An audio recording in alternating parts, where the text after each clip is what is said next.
البديهة الذي أهل الله يعفو عنا وعن والدينا وعن أولادنا وعن مشايخنا وعن معلمينا وعن أهل الحقوق علينا وعن جميع المسلمين والمسلمات وأن الله يرزقنا العلم والعمل ويحفظنا من الزيغ والزلال وأن الله بجاه سيدنا ونبينا محمد صلى الله عليه وسلم يغفر ذنوبنا ويذهب عنا غيظ قلوبنا ويجيرنا من مضلات الفتن ما ظهر منها وما بطن وأن يرزقنا القبول والإقبال والفوز برضا رب العالمين في الدين والدنيا والآخرة وأن الله يصلح العباد والبلاد ويرحم العباد والبلاد وأن الله يحفظ علينا الإسلام والإيمان ويتوبنا عليه ويختم لنا ولكم الحسنى ولكل نية صالحة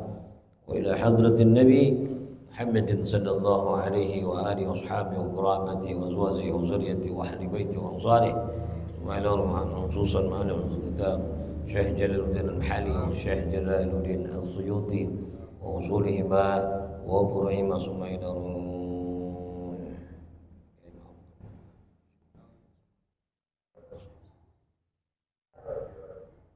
جدة التسليم وأصولهم وفروعهم ثم إلى أرواح والدينا وأمهاتنا وأجدادنا وجداتنا وعمامنا وعماتنا وجميع المؤمنين والمؤمنات والمسلمين والمسلمات الشيخ لله لهم الفاتحة. الحمد لله رب العالمين الرحمن الرحيم إياك نعبد وإياك نستعين اهدنا الصراط المستقيم غير المغضوب عليهم ولا الضالين رب اغفرني. بسم الله الرحمن الرحيم الحمد لله رب العالمين والصلاة والسلام على أشرف المرسلين سيدنا محمد وعلى آله وأصحابه أجمعين أما بعد سبحانك لا علم لنا إلا ما علمتنا إنك أنت العليم الحكيم ربي زدنا علما ولا حول ولا قوة إلا بالله اللهم إنا نسألك الفتوح والمنوح والرزق وصلاح الجسد والروح توبة النفس واهدي قلوبنا بحق سيدنا محمد واهدي قلوبنا ونوّر بصارنا وصحي بداننا وسد لساننا بحق سيدنا محمد صلى الله عليه وسلم اللهم فصل. يقول الله تعالى في القرآن قد نرى تقلب وجهك في السماء فلنولينك قبلة ترضاها فول وجهك شطر المسجد الحرام وحيثما كنتم فولوا وجوهكم شطره وإن الذين أوتوا الكتاب ليعلمون أنه الحق من ربهم وما الله بغافل عما يعملون. Sadaqallah. Alhamdulillah, kita bersyukur kepada Allah Subhanahu wa taala yang memberikan kepada kita berbagai nikmat, di antaranya nikmat iman, Islam, sehat, afiat, taufik, hidayah. Itu juga nikmat dijadikan kita sebagai umat Nabi Muhammad sallallahu alaihi wasallam. Alhamdulillahillazi ja'alani min ummati Muhammadin sallallahu alaihi wasallam. Salawat dan salam kita sampaikan kepada Nabi Muhammad sallallahu alaihi wasallam.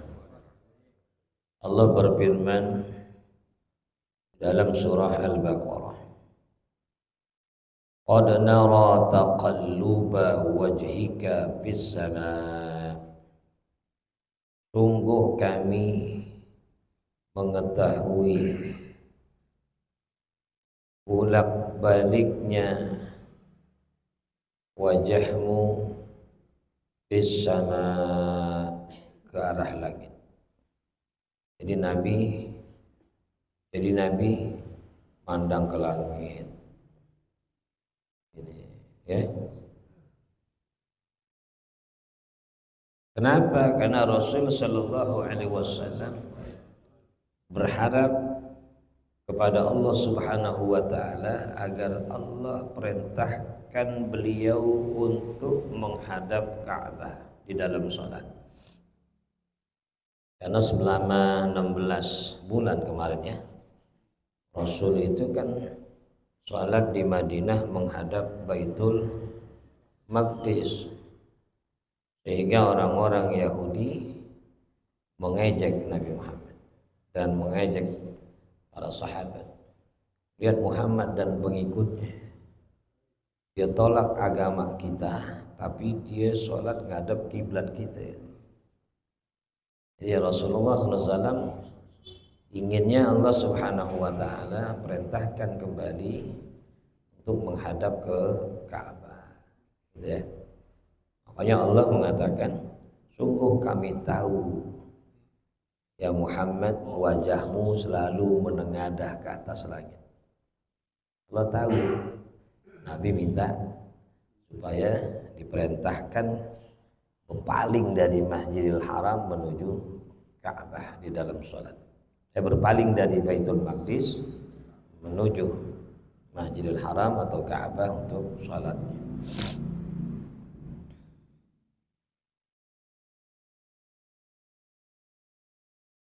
Qad nara taqalluba tasarrufa wajhika, memalingkan wajahmu fi jihatis sama, ke arah langit.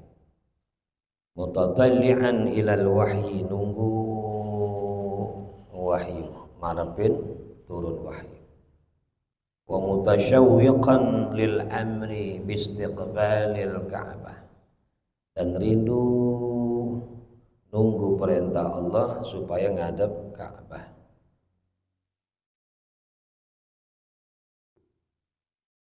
Wa kana yawaddu dzalika li'annaha qiblatu Ibrahim. Nabi mengharapkan salat menghadap Ka'bah karena Ka'bah itu kiblat kakeknya Nabi Ibrahim. Wa li'annahu idda'a ila islamil Arab. Ya, Nabi Ibrahim itulah yang menyeru kepada bangsa Arab untuk Islam. Kakeknya tuh Nabi Ibrahim. Ya.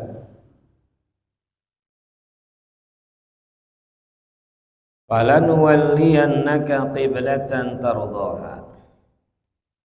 Karena Allah Subhanahu wa taala tahu wajah Nabi selalu menengadah ke atas langit, berharap Ka'bah, salat menghadap Ka'bah. Akhirnya Allah perintahkan falanuwalliyannaka, maka palingkanlah wajahmu ya Muhammad qiblatan tardaha, ke arah kiblat yang kau sukai, yang kau ridha, yaitu arah Ka'bah. Fawalli wajhaka istaqbil fi salati syatral masjidil haram, maka arahkan, palingkan wajahmu, hadapkan di dalam salat syatral masjidil haram. Ini ayat yang memerintahkan Nabi dan umatnya untuk salat ngadep Ka'bah. Akhirnya Nabi lagi salat zuhur, ya, lagi sedang salat zuhur, berpaling dari Baitul Maqdis ke arah Ka'bah. Jadi ngadep sono puter. Disebut Masjid Qiblatain yang ada di Madinah, Masjid Qiblatain. Makanya ada dua kiblat tuh di situ di dalam masjid itu. Kalau orang yang udah umrah, ya haji, kalau ziarah ke Masjid Quba, ke Masjid Qiblatain.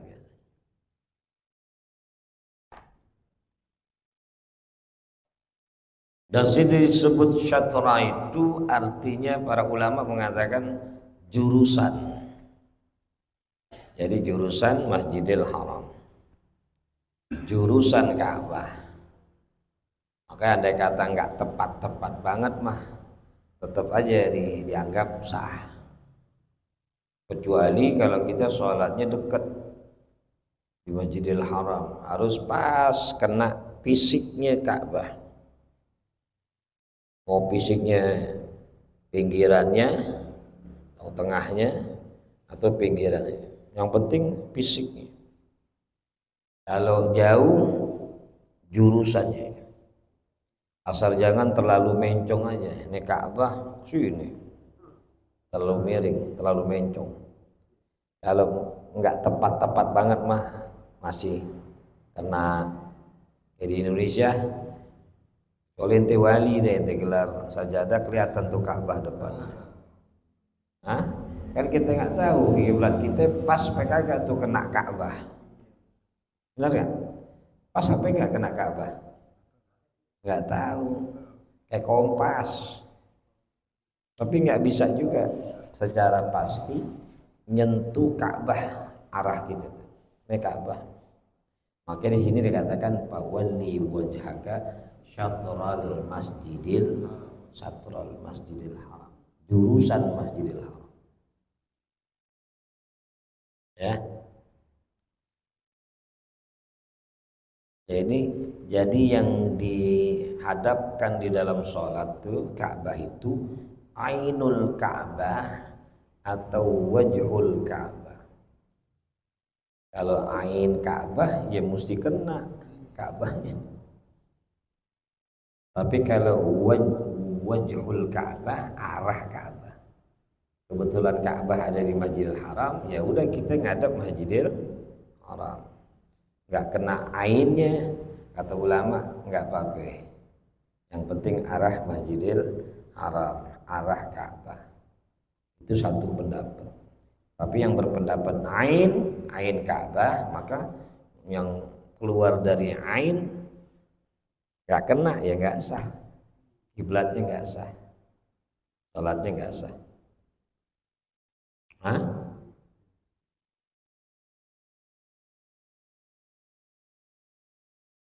Wahaitsuma kuntum, maka di mana saja kalian berada. Khitabun lil ummah.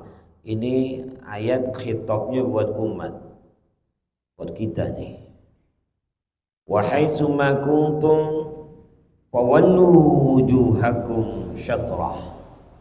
Maka di mana saja kamu berada, ketika kamu salat, wajib hukumnya ngadep wajahmu ke arah Ka'bah. Wajib di mana aja. Ya. Makanya kiblat itu merupakan syarat. Ya salat ya syaratnya harus ngadep Ka'bah. Nggak boleh sembarangan.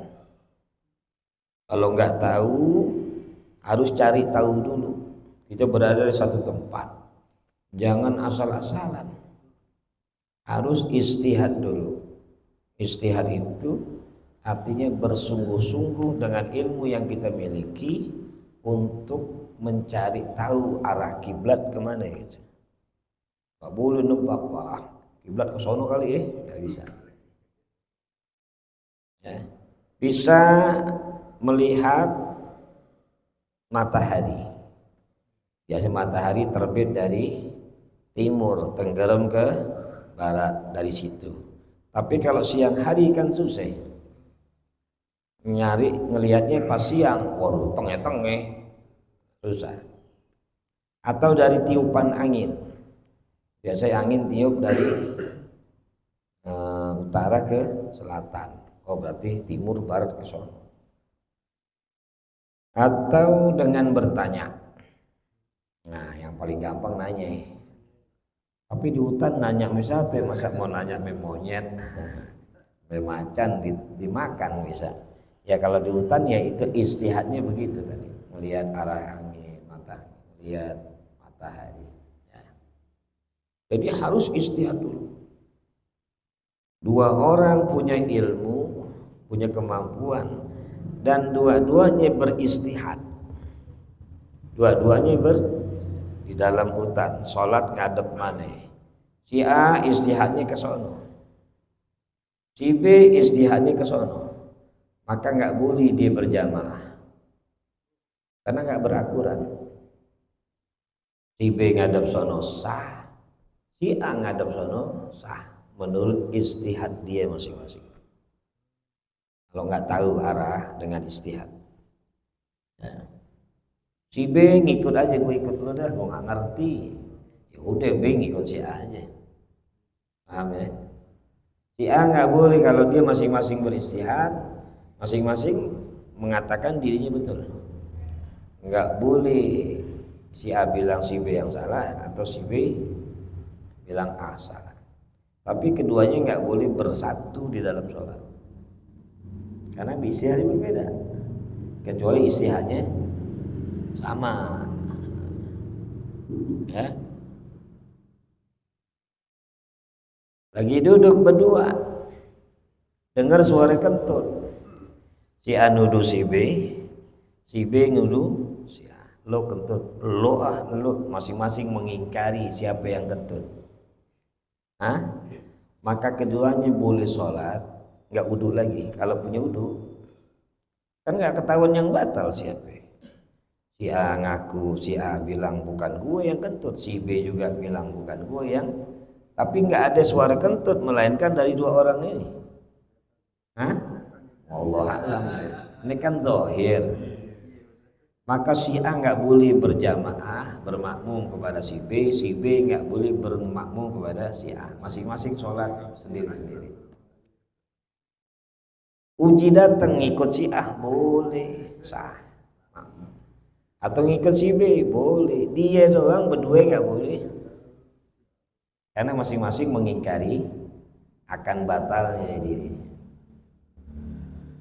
Sama halnya seperti dia mendapati satu wadah, yang satu bilang najis, yang satu bilang kagak.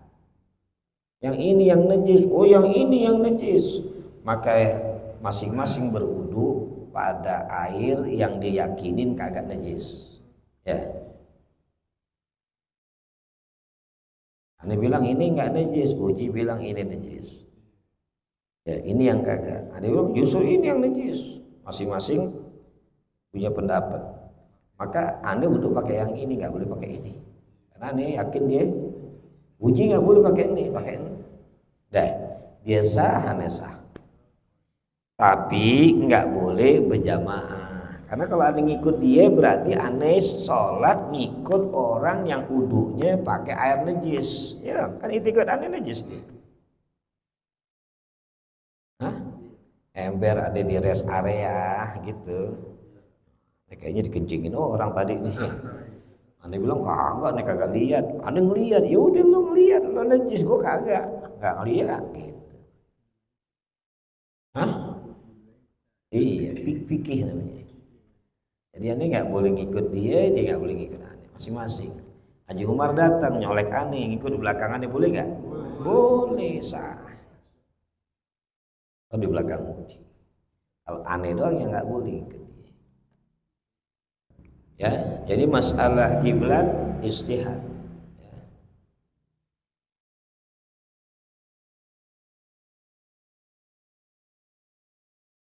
Jadi di mana saja kamu berada,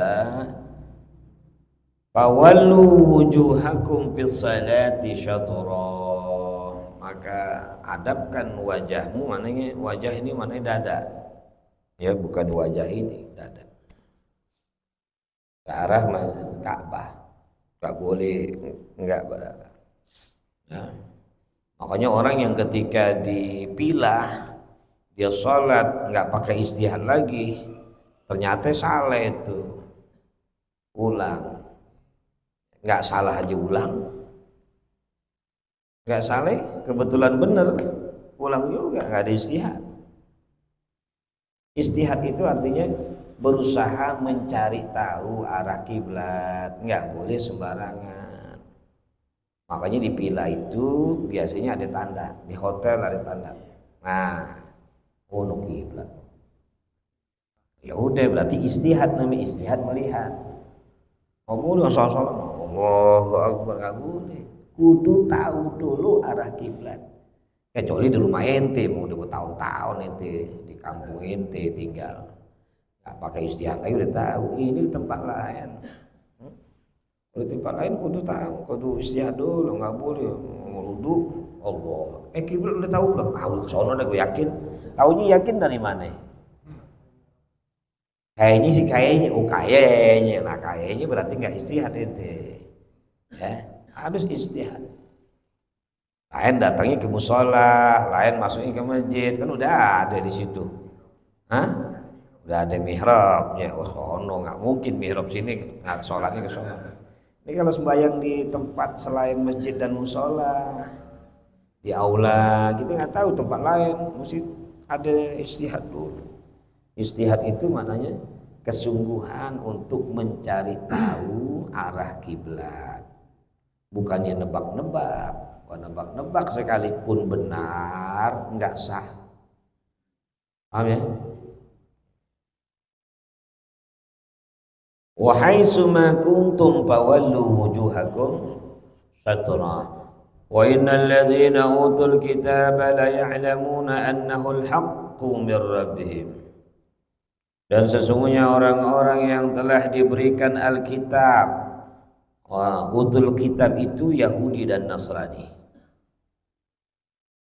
Mereka berdua itu la ya'lamuna annahu al-haqqu min rabbihim. Mereka berdua itu tahu bahwasanya urusan menghadap ke Ka'bah itu di dalam salat al-haqqu, benar-benar. Ya, sabit tetap mir rabbihim, dari Tuhan mereka. Lima fi kutubihim min na'tin nabi sallallahu alaihi wasallam min annahu yatahawwalu ilaiha. Karena di kitab mereka itu ada keterangan tentang sifat Nabi sallallahu alaihi wasallam, bahwasanya Nabi Muhammad sallallahu alaihi wasallam itu kiblatnya ke arah Ka'bah, bukan ke Baitul Maqdis tapi ke arah Ka'bah, mengikuti kiblat kakeknya Ibrahim. Ada keterangan itu di kitab-kitab mereka. Berarti mereka ketika Nabi sholatnya menghadap Ka'bah, dia udah tahu memang ini keputusan dari Allah, perintah Allah, bukan karangan Nabi Muhammad. Ya.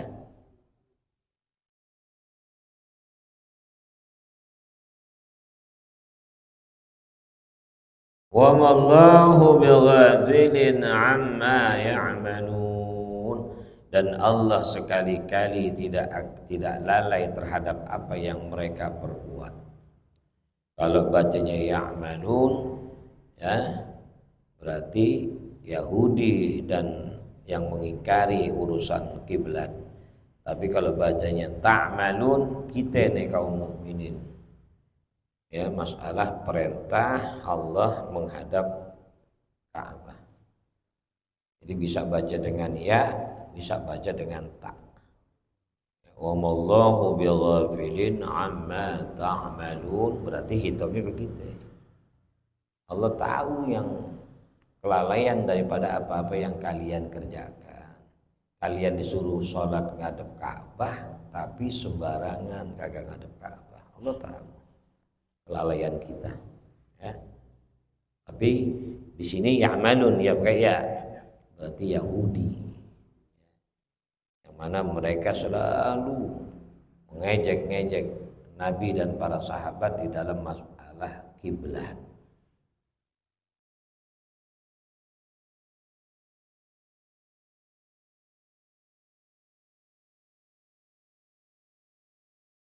Wala in ataital ladzina utul kitaba bikulli ayatin, dan demi jikalau kalian kamu datangkan kepada orang-orang yang telah diberikan kitab, bikulli ayatin, setiap ayat, ala sidqika, yang mendukung atas kebenaranmu ya Muhammad, fi amril qiblah, dalam urusan kiblat. Nabi datangkan bukti-bukti tentang masalah kiblat kepada orang-orang yang telah diberikan kitab oleh Allah, kepada Yahudi dan Nasrani. Tujuannya supaya mereka ikut kiblat Nabi Muhammad, Ka'bah. Jawabannya apa? Ma tabi'u kiblatak. Ya. Tetap aja mereka ma tabi'u kiblatak, enggak bakal mau ngikutin kiblatmu ya Muhammad.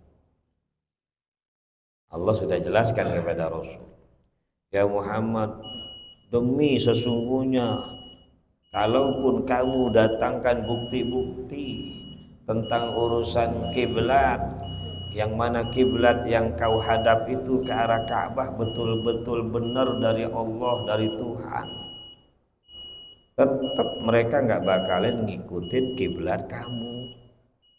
Maka Yahudi begini hari nggak bakal mau ngikut kiblatnya ke Ka'bah. Nasrani begitu juga.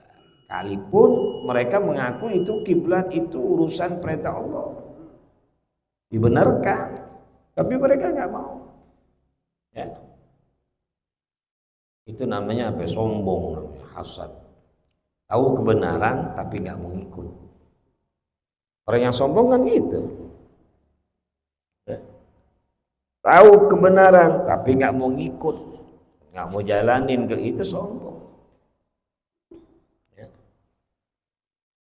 Raja sombong siapa? Pelopor sombong.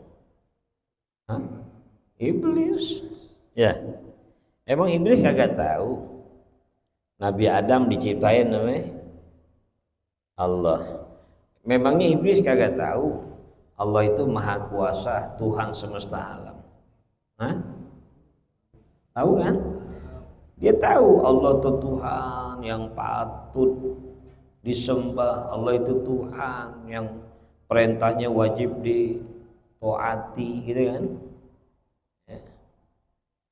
Tapi ketika dia diperintahkan sama Allah untuk sujud kepada Adam, lalu dia nggak mau. Kenapa? Sombong. Karena dia sombong.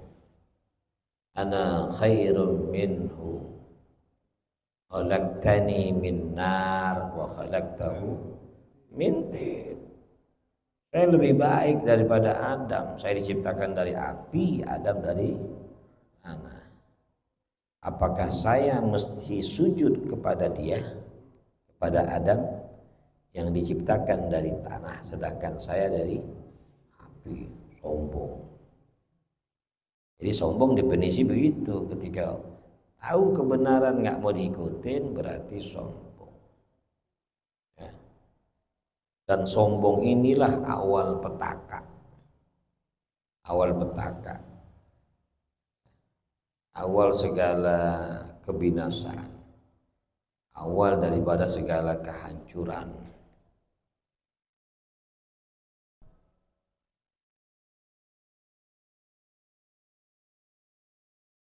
Ma tabi'u kiblatak wa ma anta bitabi'in kiblatahum, dan kamu ya Muhammad jangan ngikutin kiblat mereka, tidak mengikuti kiblat mereka.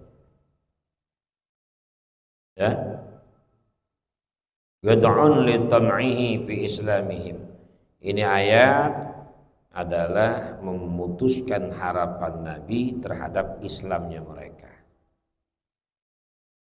Wa tam'uhum bi 'audihi ilaiha, dan memutuskan mereka itu harapannya di dalam kembalinya kepada kiblat.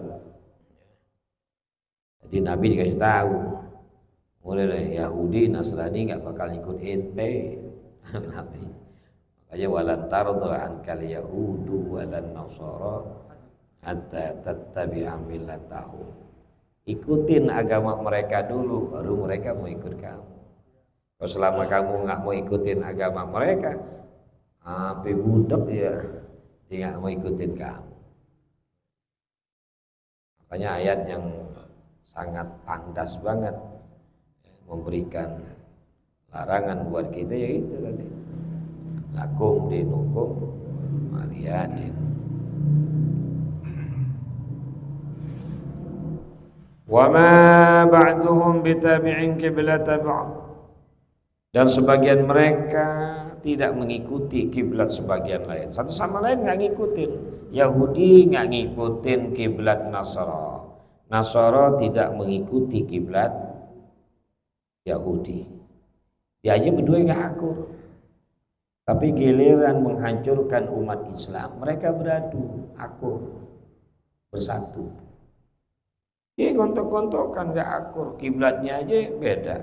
Yahudi nggak ngikutin kiblat Nasrani, Nasrani nggak ngikutin kiblat berseteru. Yahudi urusannya akhirat, Nasrani urusannya dunia. Apa? Yahudi urusannya apa?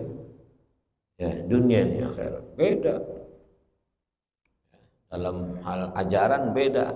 Tetapi ketika mereka musuhin umat Islam, Islam bersatu. Yang Allah bilang walan tardu ankal yahudu walan nasara hatta tattabi'a millata.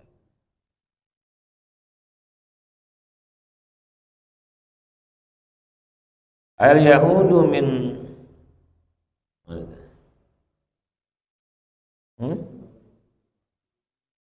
Al yahudu kiblatan nasara wa bil aksi. Yahudi nggak ngikutin kiblat Nasara dan sebaliknya Nasara nggak ngikut kiblat. Wala in ittaba'ta ahwahum, dan demi jikalau kau ikuti hawa nafsu mereka, allati yad'unaka ilaiha, yang mereka mengajakmu kepada kiblatnya, min ba'di ma ja'aka minal ilm, setelah datang ilmu, setelah datang kepadamu pengetahuan yaitu wahyu, innaka idzal laminadz zalimin, sungguh kamu termasuk orang yang zalim. Nabi dilarang ngikutin Yahudi Nasara. Jangan ridho kepada keduanya. Ya. Biarin mereka nggak ikut kita pun jangan ikut mereka. Karena kalau kita ngikut mereka berarti kita termasuk orang yang zalim. Wallahu a'lam. Saya mau nanya?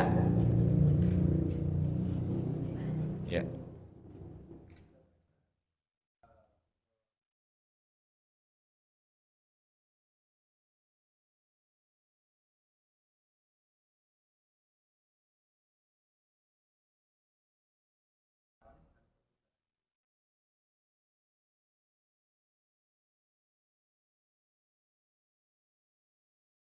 Berlabuh.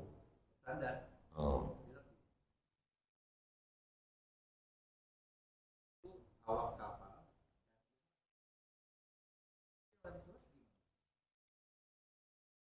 Yang lagi sholat, yang harus ke sono,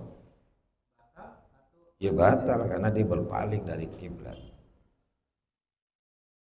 Karena ngadep kiblat hukumnya pada sholat fardu. Kalau sholat sunnah enggak. Kalau sholat sunnah kendaraan boleh ngadep enggak ngadep kiblat. Musafir berpaling aja, bisa kan dia ngikut. Tapi kalau dia nggak tahu, dia pikir dia masih arah kiblat, dia nggak tahu, ya sampai selesai sholat baru tahu, maka ulang sholat. Kalau sampai mati kagak tahu, nggak wajib ulang. Sampai mati nggak tahu, nggak wajib ulang. Biasanya kita kalau sholat di pesawat itu memang bukan pesawat, di kapal, kayak kita mau ke pelabuhan Bakauni, itu kapal udah jurusannya udah ke sono dan dia udah nentukan kiblat arah. Jadi kalau kita sholat di situ ya udah sebelum sampai itu arahnya benar. Tapi kalau di samping pakai begini nih, nah akhirnya kita lagi sholat berpaling dari. Makanya kalau bisa sholat ketika perjalanan itu masih jauh. Dan sampai kita udah lagi sholat, dia berlabuh begini. Akhirnya yang tadi kiblat kita lagi ke sini, tiba-tiba jadi ke sono, kan berpaling namanya. Maka wajiblah ulang sholat.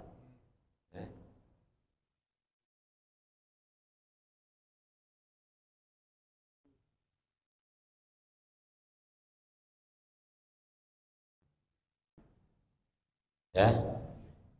Jadi kalau sholat wajiblah menghadap kiblat, nggak boleh nggak ngadep, wajib. Tawat, kita dikasih tahu tuh mimpi lo. Ya, silakan yang dengan bahasa Arab, silakan yang mau sholat. Kita sekarang pesawat sedang menghadap kiblat. Jadi duduk di bangku. Ada arahan karena dia yang tahu. Kalau kereta nggak bisa. Naik kereta ke sono, arahnya ke Jawa Timur. Masa sembahyang menusuk soli fardhu zuhur, udah tayamum duduk bayangnya ngadep sono. Dohor nggak boleh, nggak sah. Kan sholat wajib. Mau nggak mau itu mesti ngadep sono. Ya, ngadepnya ke kiblat. Ngadepnya ke timur sembahyang wajib. Darurat enggak darurat. Kalau darurat waktu perang. Itu madhab mana aja boleh. Kalau itu mah belum darurat karena kita bisa sebelumnya kita sholat atau nanti di perjalanan kita niat jamak takhir. Ada cara.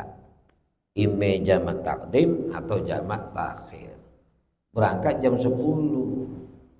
Di kereta masuk zuhur. Sholat kagak bisa, nggak ada gerbong yang khusus buat sholat. Nah, perkiraan sampai di sono asar. Ya udah, niat aja. Pas masuk zuhur, saya niat menjamak zuhur di waktu kelar urusan. Tidur di kereta. Sampai sono asar, bayang asar bil zuhur. Enak gak? Gampang, jangan dipaksain bayang zuhur di situ. Kagak sah. Hah? Ya hormatin waktu kan berarti bukan sholat, hormatin. Kan sholat itu tetap kagak dianggap. Ya. Boleh, tapi kalau udah niat takhir ente mati juga Allah yang dipegang niat ente. Apa fungsinya tuh kebolehan menjamak takhir kalau memang dosa juga? Kan ada jamak takdim, ada jamak takhir. Tujuannya di keadaan musafir, nggak boleh di sini. Kalau mukim nggak boleh. Itu yang disebut ad-dinu yusrun. Agama itu mudah bagi yang punya ilmu. Yang bego mah tetap aja susah. Oh yang bego ya tetap susah, bingung. Oh yang punya ilmu mah gampang aja. Ada caranya. Makanya kalau jalan mau Ustadz udah serba enak ya. Solo ajak kiai Ustadz gratisin. Udah Ustadz tinggal duduk aja, hotel aneh. Jadi urusan gampang ya. Di atas sana aja. Kalau Ustadznya suruh bayar juga ya jangan diajak.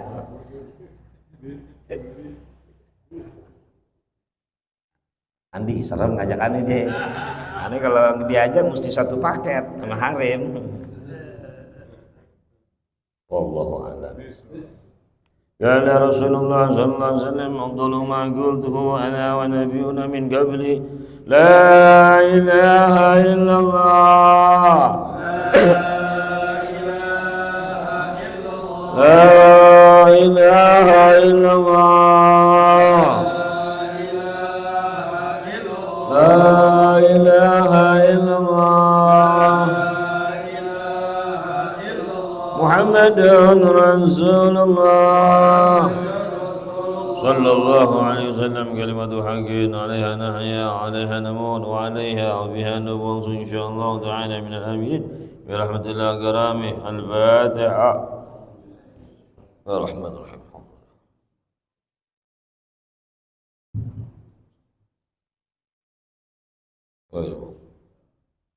بسم الله الرحمن الرحيم اللهم إني أستودعك ما علمتني فاردده إلي عند حاجتي إليه جزا الله عنا سيدنا محمد صلى الله ما هو أهله. جزا الله عنا سيدنا محمدا صلى الله ما هو أهله. جزا الله عنا سيدنا محمدا صلى الله ما هو أهله. صلى الله على محمد صلى الله بسم الله الرحمن الرحيم. الحمد لله رب العالمين. اللهم صل على سيدنا محمد وعلى آل سيدنا محمد. اللهم اهدنا بهداك واجعلنا ممن يسارعون في رضاك ولا تولنا وليا سواك ولا تجعلنا ممن خالف أمرك وأرضاك. حسبنا الله ونعم الوكيل. لا حول ولا قوة إلا بالله العلي العظيم. اللهم اغننا بالعلم وزينا بالحلم واكرمنا بالتقوى وجمنا بالعافية. اللهم ربنا آتنا في الدنيا حسنة وفي الآخرة حسنة وقنا عذاب النار. وصلى الله على سيدنا محمد وعلى آله وصحبه وسلم. الحمد لله رب العالمين.